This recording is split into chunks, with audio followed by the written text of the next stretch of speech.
Welcome back to the Takeout. Lawmakers returning to Capitol Hill today are taking on a lengthy, and we mentioned this a moment ago, lengthy to-do list, including, if they can, avert a government shutdown. It's partial. It's not the whole thing.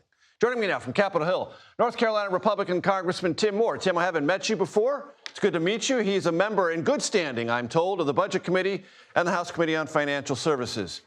Great to have you, sir. Thanks for joining us. I want to play you sound from my interview with Speaker Mike Johnson on July 24th. Control room, play that. Will there be a shutdown in September? Not if I have anything to say about it. We have no interest in a shutdown.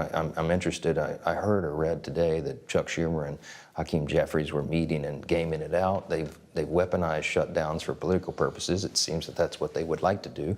We want to do our work, and we're pushing the appropriations through the process. Well, since the Speaker name-checked Hakeem Jeffries, the House Minority Leader, let's play sound for him, not from 24th of July, but from very recently, like today, just a few hours ago. Let's listen.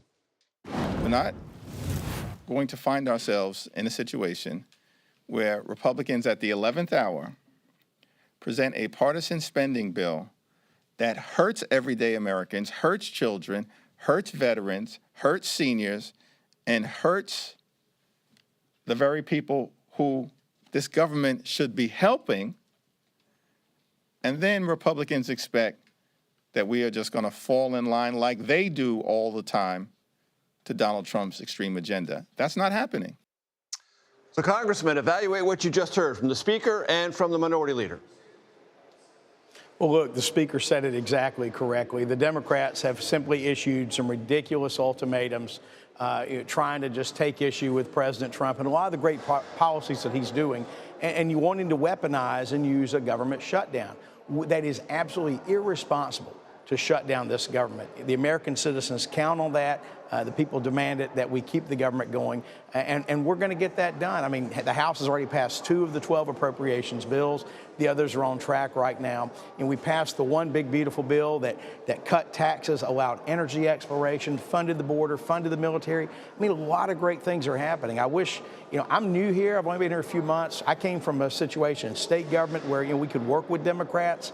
And I'm disappointed a lot of our Democrats, aren't working with us on it. But I talk to a lot of them, particularly a lot of the new ones, and a lot of them tell me they want to vote with us, but their leadership won't let them. But, the Democrats weaponizing a government shutdown, that is just simply not right. We can't let that happen. Congressman Moore, I'm a very old person. I was covering Congress in the early 1990s when it was a point of pride for appropriators of both parties to not pass 2 of 12 in September, but to have all 12 passed by September. I know 2 is better than 0, but it's still not very far along the line. There's still plenty of work the House has to do and plenty of work the Senate has to do to be in the process to avoid a shutdown. It hasn't done its work sufficiently. That's a fact, right?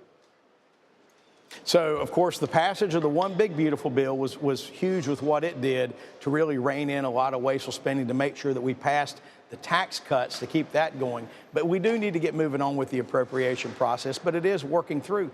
But it's just, there's been a lot of challenges. There's been, and it's very unfortunate, so little bipartisanship. And I got to put, the blame mainly on the other side there of trying to come together and work on things. And I think what it is, Major, is just so many of my colleagues on the other side of the aisle are so fixated on President Trump and wanting to make him look bad, they just can't bring themselves to sit down at the table and try to work on a budget. And at the end of the day, the House, we can pass everything we want to. We've got to get it passed in the Senate. And with the filibuster rule, that takes you to 60 votes unless you can get something bipartisan. So there has to be something done there. But what bothers me is when I hear folks on the other side of the aisle, when I hear Democrats almost celebrating the possibility of shutting down the federal government, that's malpractice. We just cannot do that. And the American people expect better.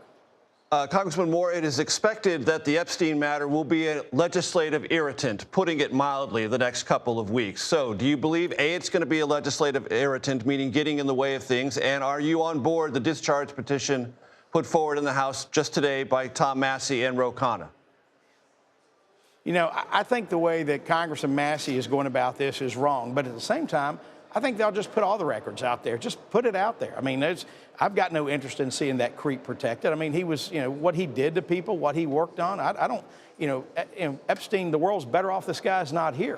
But if there were people who associated with it, put it out there. But my understanding is that the Justice Department has actually gone through the process of seeking to release records. But because of the nature where it is in the court system, the courts have authority to be able to freeze that up. So I'm told that even what, Congressman Massey's talking about doing doesn't pass muster, that ultimately because it was grand jury and so many things, there's a lot of safeguards and procedural things that have to be dealt with by the courts. But I'm one of those people like, hey, put it out there. Well, just to be clear, that's grand jury testimony. What the Massey resolution is about files in the possession of the Justice Department, not grand jury testimony. You want that to come out, is that correct? Listen, whatever they can release, put it out there. Very good. But I will say this, I think that I do think what Massey's doing is the wrong approach, trying this discharge petition. That's not how you do things. Very good. Congressman Moore, I hope you come back to the show. It's been a pleasure. Thank you. Hey, it's been great.